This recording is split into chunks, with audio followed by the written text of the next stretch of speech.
O Evangelho, ele traz dois movimentos essenciais. Um é o de consolo, o outro é o de esperança.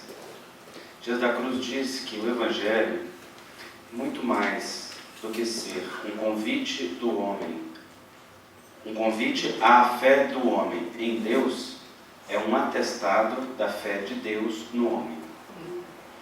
E que então, a palavra de consolo, ela é uma palavra que orienta o nosso entendimento do processo da dor e do papel do sofrimento como um agente secundário do processo evolutivo. Porque o processo primário e essencial é o processo do amor. Mas o amor, por vezes, pode se utilizar da experiência da dor de forma intencional, ou a dor pode surgir de forma natural como o nosso movimento de busca da ausência. Toda vez que nós buscamos uma negação, nós entramos num processo de falência. Porque o movimento da vida é o movimento da alimentação do amor. Então a dor pode se apresentar como um fenômeno natural da expressão da ausência. Aquilo que nós chamamos de mal não tem existência real. O mal é como a escuridão, ele é a manifestação de uma falta. O mal é a ausência de bem, assim como a escuridão é a ausência da luz. Se a luz se apresenta, a escuridão desaparece. Se o bem se apresenta, o mal desaparece. Então a dor, ela é um fenômeno pedagógico, evolutivo, que nos ajuda a conectar com a essência, quando ela nos sensibiliza para o amor. Porque se ela for somente dor, ela paralisa. O espírito que só sofre por sofrer, ele endurece, ao invés de educar-se. Agora, o espírito que bem sofre, levando-se ao entendimento do convite educativo que a dor oferece, ele caminha para um processo de maturidade. Então, esta figura consoladora do Evangelho, quando diz bem-aventurados os aflitos, porque serão consolados, ele nos remete a esse movimento de amadurecimento para o entendimento da dor. Mas há um papel mais excelente no Evangelho, que é o papel do nosso contato com aquilo que é essencial e com aquilo que é suficiente. Esse movimento de encontro com a essência, que é um movimento de busca do ser no dia a dia, ele é um processo de alimentação contínua e gradativa, que cada dia faz com que nós, na experiência humana de um e outro lado da vida, cheguemos a encontrar o necessário e o suficiente para aquele momento evolutivo. E é muito interessante porque o essencial, ele é suficiente, e o suficiente é sempre o bastante. É sempre aquilo que basta, que não necessita de mais na experiência. Então, esse movimento de introspecção, ele nos leva a exercitar isso no dia a dia. Agora, há um caminho muito importante e muito profundo que nos leva para a essência, na nossa experiência de encarnados. É o seguinte, e aí nós entramos num aspecto de muita repercussão para a alma e de muita repercussão para a vida. Nós queremos muitas vezes desenvolver espiritualidade e atingir um contato com a divindade sem passar pelo contato com o humano. Isso não é possível. A divindade só se realiza no humano. Não existe um caminho direto para a divindade que negue o humano. A questão é de encontrar divindade na experiência humana, ou seja, ter uma experiência humanamente divina ou divinamente humana, que é o que todos os personagens do Evangelho viveram. E se nós olharmos para esta experiência humana, nós aprendemos a reconhecer que é um movimento essencial que todos nós precisamos fazer. Qual é a relação na nossa vida que representa Deus? Qual é a relação mais importante na nossa vida? É nossa com quem? Família. Conosco mesmo? Não. Nós conosco mesmo é secundário. Já é consequência de outras coisas. Qual é a relação mais importante na nossa vida? Com nossos semelhantes. Com semelhantes, não. Com Deus. Com Deus sem passar pelo humano não é possível. Com Jesus. Com Jesus também, sem passar pelo humano, é pouco. Com o vizinho jamais. Vocês vejam como que nós estamos desconectados com o essencial. A gente não consegue nem responder essa pergunta. Mesmo. Qual que é a pergunta? Mas não é com a gente mesmo não. Com a gente mesmo depende de uma outra relação muito importante. Qual é a nossa relação mais importante na vida? Com a nossa consciência. Não. Não, com filho jamais. Com filho não pode ser de jeito nenhum. Se a nossa relação mais importante for a relação com filho... Mãe. Isto. A mãe? Nossa relação mais importante é a nossa relação com os nossos pais. Quem são aqueles que representam Deus diretamente para a nossa encarnação? São os pais. Da nossa relação com os nossos pais depende de todas as outras relações. Assim como os conflitos e os problemas que nós vivenciamos. O incômodo geral. Assim como os conflitos que nós vivenciamos nas outras relações são oriundos deste conflito. Então, existe uma coisa que é muito simples na vida, uma lei de Deus. Vocês podem observar a natureza que existe. O Evangelho nos mostra ela com muita clareza. Aquele que veio antes, veio antes. Quem vem depois, vem depois. Quem veio antes é grande. Quem vem depois é pequeno. Quem veio antes dá. Quem vem depois, recebe. Então, na nossa vida, os nossos pais vêm antes. Nós viemos depois. É através deles que nós recebemos aquilo que é fundamental e aquilo que é essencial. Quando eles se unem num ato de amor, ou sem amor, que para nós também não importa muito isso não, nós recebemos o quê? A vida. E a vida é algo tão infinito, é algo tão grande, é algo tão gigante que nos coloca eternamente devedores destes que nos oferecem a vida. Então, quando os pais nos dão a vida, eles ficam numa relação de honra e grandeza perante nós, que independente do que eles façam depois, eles jamais perdem. Então depois eles podem cuidar ou não cuidar, pode abandonar ou não pode abandonar, pode dar ou pode tomar, pode fazer o que for. Se eles deram a vida, eles estão num lugar de honra e grandeza, querendo ou não. Por quê? Porque para aquele espírito que recebeu a vida, a única coisa que importa é que está vivo. E estar vivo é uma grandeza tão grande, é algo tão significativo no processo evolutivo, que coloca profundamente vinculado aos pais biológicos que dão a vida. Então, existe uma vinculação que é aqueles que vieram antes, aqueles que vieram depois. Assim, só há uma postura que ajuda o filho. É a postura... Qual é a postura que ajuda o filho? Um pouco mais que respeito. A gente pode ficar com respeito sem... Gratidão. Isso. Sem gratidão. Então, a postura que ajuda o filho é a postura da gratidão. Acontece que é aquilo que o mundo não nos ensina a ter. Então, o filho permanece numa exigência contínua. E então acontece um fenômeno interessante. Olha, imagina o seguinte, a natureza. Por que o rio corre? Por que tem um fluxo? O que existe no rio? Corrente. Isso. E a corrente é devida ao quê? A um desnível. A nascente está sempre acima da foz. Então há um desnível no terreno que leva o rio a ter um fluxo natural. Se o rio por acaso quiser subir uma montanha, o que acontece? Ele dá um impulso, a água sobe. E aí? Volta. Volta para onde? Para a origem, para a nascente. Né? Então a nascente continua nascente. E o rio? Deixa de ser rio. É ou não é? Então quando o filho não vive a gratidão, não se permite viver a gratidão, que é uma condição natural, que existe dentro de nós, lá no profundo da essência, e entra na crítica, na queixa, na reclamação, na exigência, na condenação, vem para cá, para cima. Porque quando a gente critica, quando a gente condena, quando a gente julga, nós estamos dizendo assim, eu sou melhor que você, eu sei mais que você, eu posso mais que você. Acontece que nessa relação com os nossos pais, nós recebemos tanto quando recebemos a vida, pelo simples fato de receber a vida, que nessa relação nós jamais nos tornamos credores. Nós somos eternos devedores. Porque por mais que o filho faça, ele nunca vai fazer o suficiente para dizer aos pais, suficientemente, obrigado. Então como é que o filho agradece o pai a vida que recebeu? Somos gratos. Só tem um jeito. Amor. Não. Amor não. Amor é um dever. Respeito. E através do amor, por vezes, nós podemos ir para o buraco. Vamos dar um exemplo. Por amor, o filho pode virar para os pais e dizer assim: eu te amo tanto que eu sigo o seu caminho.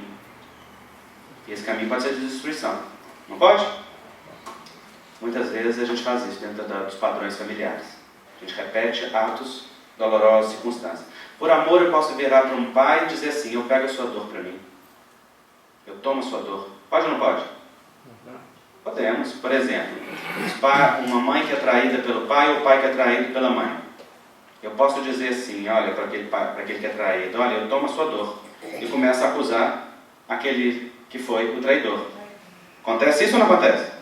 O tempo todo. Acontece que quando nós fazemos isso, por amor, nós estamos metendo bedelho numa relação que não nos pertence. E com isso tirando a dignidade dos nossos pais. Porque na hora que a gente diz assim: por amor eu assumo a sua dor, eu estou dizendo assim: você é indigno, você não dá conta disso sozinho não. Então eu pego para mim porque você precisa. É uma indignificação dos nossos pais. Com isso a gente faz o quê? A gente rebaixa os nossos pais, né? E a gente se eleva, a gente fica importante. O pai pode até gostar, ficar feliz: olha ali meu filho, olha, me defendendo, que beleza, né? O pai pode até gostar dessa inversão de ordem, só que ela leva o filho para o buraco. E tem muito filho que faz isso, passa uma vida inteira até conseguir fazer um movimento de retorno. Então, o amor, ele é um movimento, mas precisa ser um amor adequado, né? Um amor exato. O único amor que o filho fica exato é quando ele fica no seu lugar de filho. E então, ama o pai e a mãe do seu lugar de filho, sem sair do seu lugar de filho. Ou seja, nessa relação de mulher, filho, mexe bedelho? Não. Para essa relação, o filho diz: eu sou pequeno demais para isso. Vocês é que são grandes. Vocês sabem como agir. Na relação com os pais, não cabe crítica e julgamento. Quando a gente entra na crítica, a gente se eleva para um padrão que não é nosso, a gente sai daquilo que é essencial. Esses dias eu vi uma tirinha da Mafalda, personagem do cartunista argentino Quino, e a Mafalda conversava com a amiguinha e dizia assim: os adultos são muito difíceis de compreender. E aí a Mafalda dizia: você quando chega no meio de um filme, você entende o filme? E a amiguinha: não, porque quando eu cheguei ele já tinha começado. E a Mafalda conclui: pois é, quando nós chegamos os adultos já tinham começado. É muito lindo, né? Muito simples da gente entender. Imagina se vocês têm um filho hoje. Aí daqui a 15 anos, esse rapazinho crescido quer dizer para você o que você devia ter feito em 2013, como que você devia ter pensado, como que você devia ter se conduzido, o que você devia ter decidido, como que você devia... Qual que é o sentimento que isso causa? Só de imaginar. Raiva. Hã? Raiva. Indignação, não é? O que você faria com um filho desse? Cala a boca. Dá um penteio na cabeça dele, né? Peteleco na cabeça dele.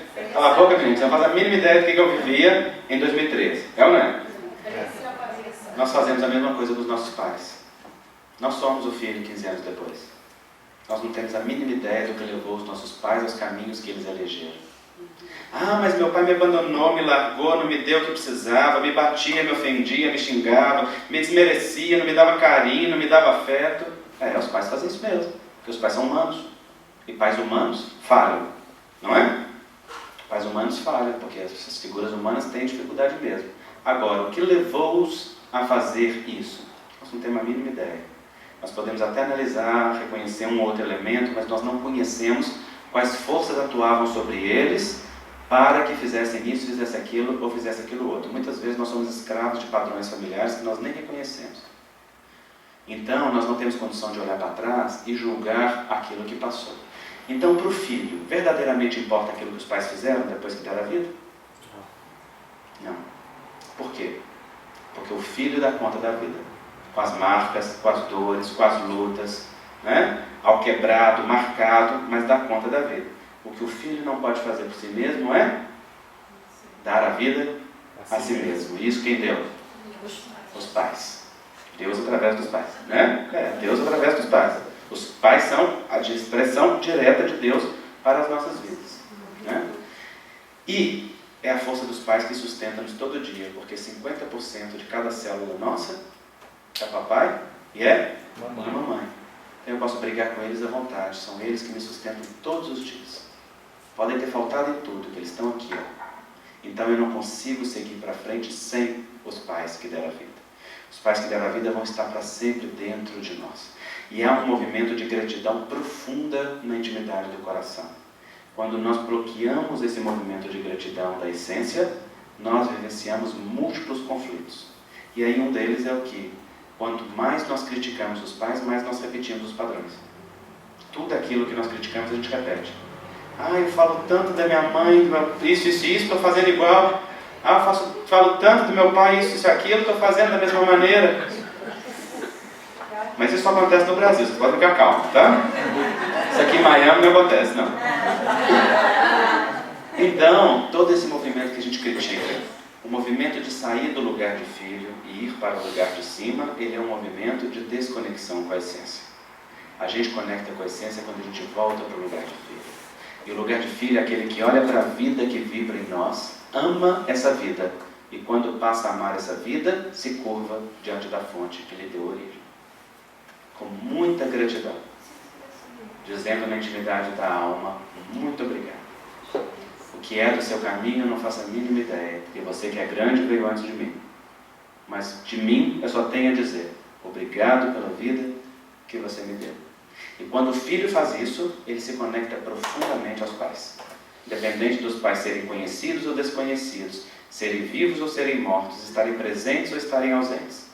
Quando o filho estabelece o contato com a gratidão, encontra-se com este movimento da essência. E através disso, faz um encontro com aquilo que é suficiente. Aí assemelha-se a uma árvore que enraizou-se no solo. Quando a árvore se enraiza no solo, ela pode beber da seiva que o solo tem para ofertar. E é exatamente por estar cheia de seiva que ela oferece o fruto. A árvore não pode ofertar o fruto sem estar enraizada.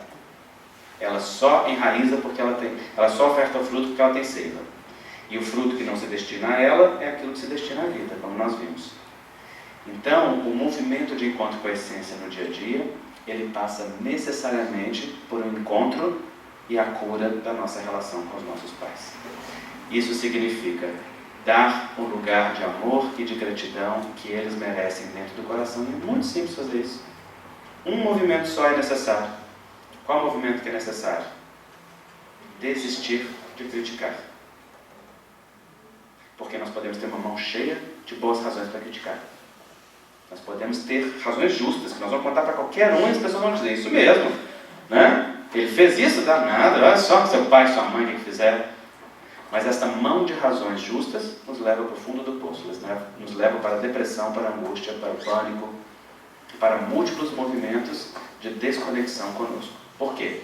Porque lá no mais profundo, para além do ego ferido, existe uma essência que vibra gratidão. E essa só se realiza na hora que esta gratidão é libertada e é expressa. Então, Dias da Cruz, no livro, ele usa a seguinte imagem. Ele diz assim: se a nossa intimidade é uma mata densa e cerrada, em cujo centro está a essência, o terapeuta, essa mensagem ele psicografou na nossa reunião lá da Associação Médica Espírita, que nós temos um grupo de atendimento a pacientes psiquiátricos. Então, era uma reunião de terapeutas, então era uma mensagem que se destinava aos terapeutas, eu aproveitei ela e coloquei no livro. E ele então dizia assim: o terapeuta deve observar se o caminho terapêutico leva o ser humano a enfrentar as suas sombras, a sua mata densa e as suas feras para o encontro com a essência, ou se apenas dá voltas em círculo na mata sem nunca tocar a essência. Nós podemos passar uma vida inteira só analisando as coisas da infância e as coisas que nos feriram. E vamos ter material para analisar a vida toda.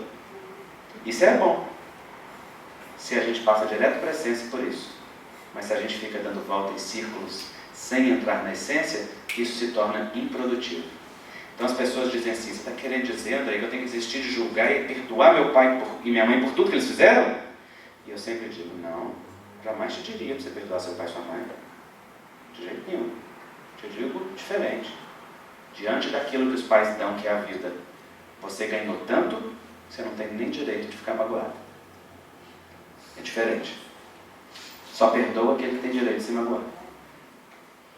Quando nós passamos a vida exigindo aquilo que nos faltou, nós nos assemelhamos àqueles que ganharam 1 bilhão com a vida e estão queixando por causa dos $10 que não receberam.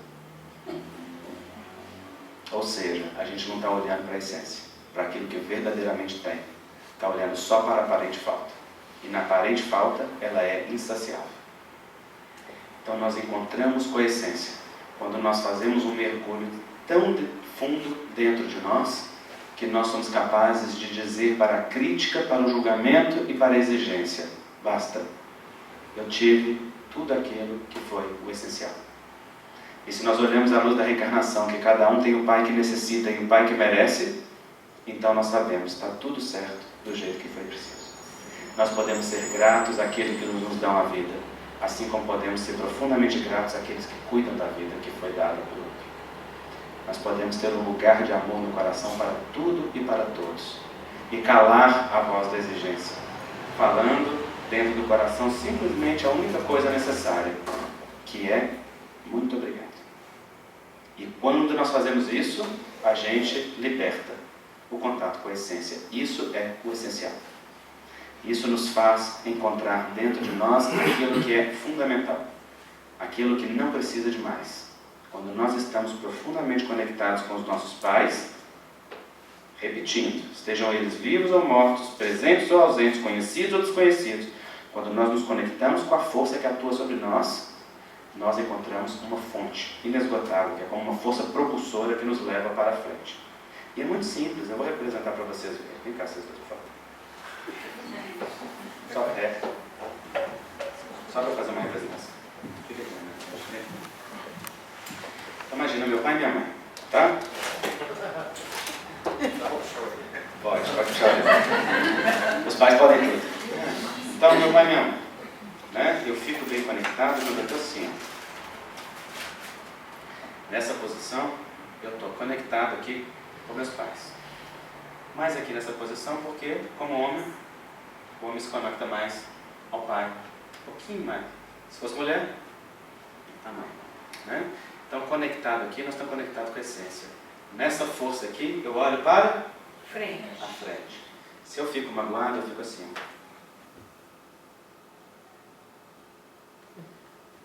De frente para eles, vivendo a necessidade daquela aparente falta. E aí eu fico de costas para quê? Para a vida. Então, há um único movimento que ajuda o filho, que é o movimento da essência, é esse aqui, ó. Aqui eu sinto uma força de trás que faz assim, ó, para frente, bora para a vida. Porque qual é a única forma da pessoa, do filho, agradecer a vida recebida? Viver bem vivido. Exatamente. Viver uma vida tão bem vivida que eles olhem para o filho e digam: valeu a pena. Aproveitou bem o que recebeu. Então o filho não devolve para os pais o que recebeu. Não sei na reencarnação, mudando os papéis. Né? O filho não devolve para os pais aquilo que recebeu. O filho devolve para a vida aquilo que é recebido. Aquilo que eu recebo daqui, eu passo para o meu filho. Ou eu passo para a vida se não tiver filho. Eu vivo a vida de uma forma tão plena, obrigado, de uma forma tão plena que essa força, essa grandeza e essa honra passe e flua. Isto é o essencial. E se isto é o essencial, a gente pode ver o tempo que a gente perde com aquilo que não é essencial. O tempo que a gente perde se distanciando disso. Só para não encarar, só para não olhar. Porque a gente quer ficar na exigência. A gente quer ficar, não quer sentir, porque afinal de contas, faltou. E eu posso reclamar que faltou. Jung diz assim: o que se opõe ao amor não é o ódio. O ódio está na mesma linha do amor, só que adoecido. É uma expressão de ausência. Todo ser humano que odeia, voltará a amar. E via de regra, por trás do ódio tem um grande amor. O que se opõe ao amor, diz Jung, é o poder. Quando nós elegemos poder, nós abrimos mão do amor. Então, quando eu escolho ficar com a mão cheia de boas razões para criticar, eu estou escolhendo poder. Eu sou a vítima. Eu posso exigir. Eu posso apontar. Eu posso dizer. E aí, a postura da vítima, que pode ou não perdoar, é uma postura de quem tem poder. E muitas vezes o ego utiliza dessa postura da vítima para poder exercer o poder, que é uma falsa importância. Porque, na verdade, a gente não olha para a importância verdadeira. Qual é a importância verdadeira da gente?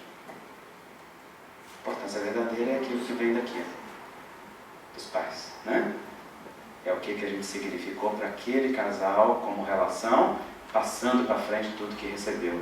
Querendo ou não querendo, gostando ou não gostando, planejado ou sem planejar, né? Porque a vida tem a sua sabedoria inata, que conduz as coisas para aquilo que precisa ser. Então, um bom exercício de contato com a essência, um bom exercício de contato conosco mesmo, é um exercício de ir na direção dos nossos pais. E ir na direção dos nossos pais significa, como filho, deitar a cabeça no ombro deles e dizer: sim, eu aceito.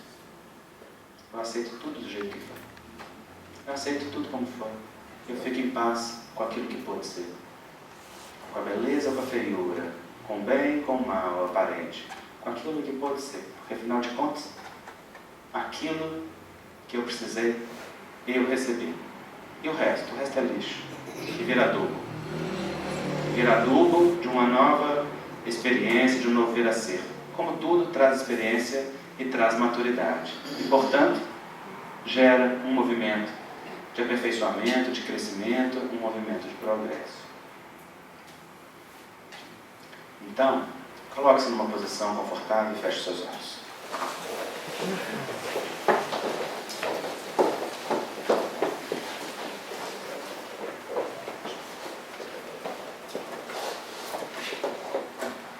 Respira fundo e solta vagarosamente. Respira fundo e solta.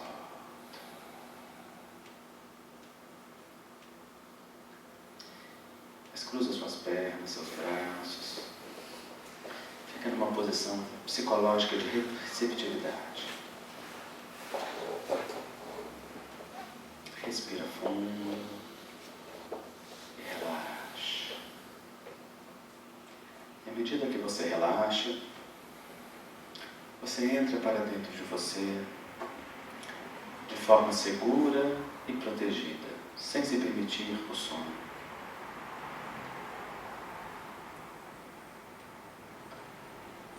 Visualize uma luz interior que começa a brilhar dentro do teu peito.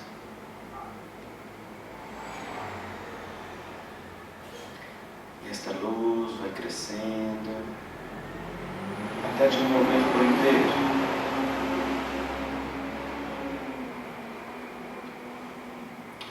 E então, você visualiza que você está na casa dos seus pais, na casa da sua infância.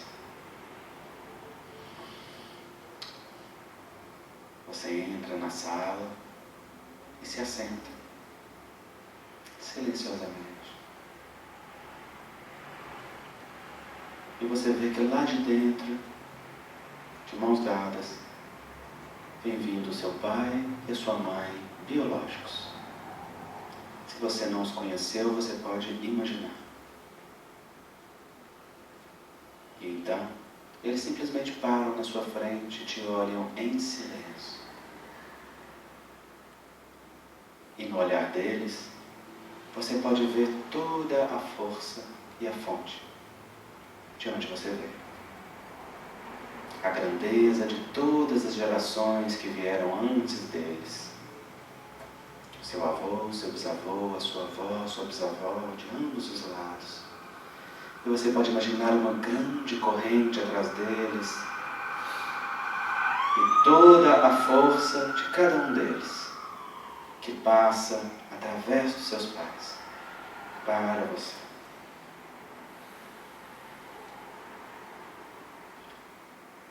E se deixe beber desta força e desta fonte. E olhando agora somente para o seu pai, diga para ele dentro do seu coração: Pai, você é grande, eu sou pequeno. Eu recebo a vida que o Senhor me deu.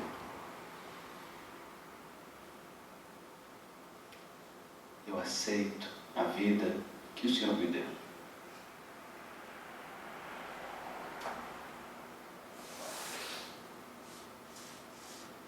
Eu honro a vida que o Senhor me deu. Em sua honra e respeito.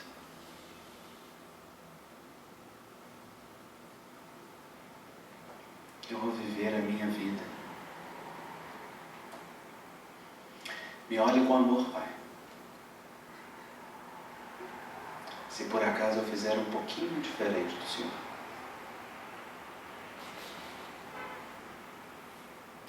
então você pode abaixar a sua cabeça perante o Pai que a vida te deu, dizendo a Ele: muito obrigado.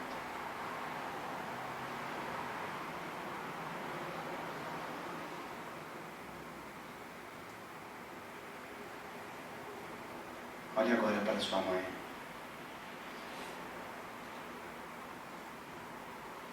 E sinta o olhar amoroso e materno que nutre o coração.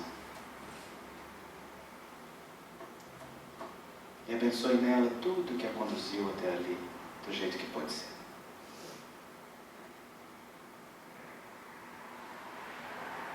Diga a ela: mãe, eu recebo a vida que a senhora me deu.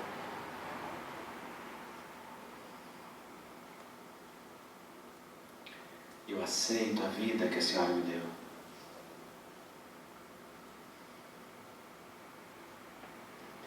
Eu acolho a vida que a senhora me deu.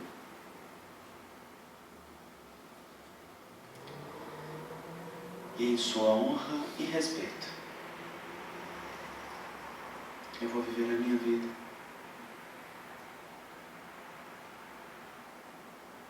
Me olhe com amor, mãe. Se por acaso eu fizer um pouquinho diferente da senhora,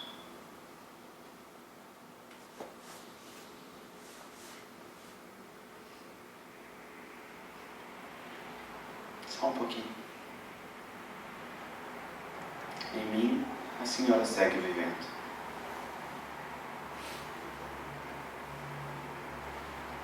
E você pode abaixar a sua cabeça perante a mãe que a vida te deu, honrando-a, porque ela, assim como é uma mãe perfeita para você.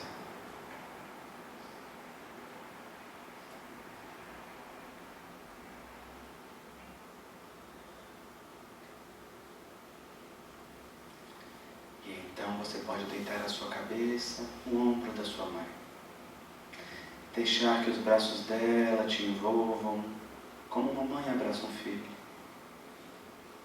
E o seu pai te abraça junto a ela. E você sente aquele calor semelhante ao calor do útero que te acolheu um dia. E ali você pode descansar. E sentir a força que isso tem dentro do seu coração. E dentro do seu coração você pode dizer sim para a vida. Sim para a vida.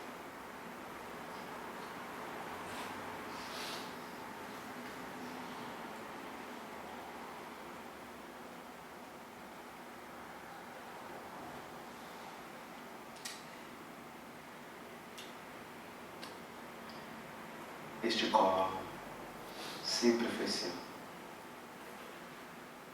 Nunca faltou. E sempre estará aí para você. Em cada célula. Dentro do seu coração.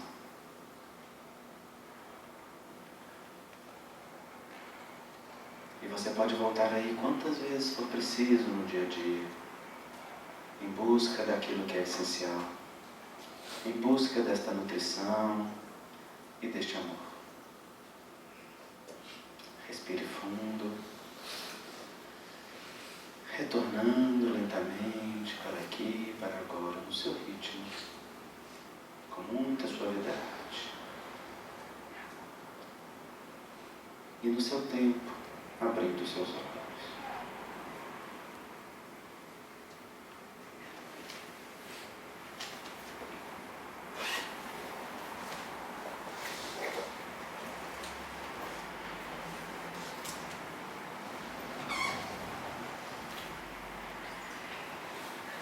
Estão todos bem? Bem mal? Essa é uma experiência do sentimento, não é para ser racionalizada, nem é para ser partilhada, ela é só sua. Guarde-a no espaço do respeito sagrado do coração, aonde residem as coisas mais essenciais e mais importantes da vida.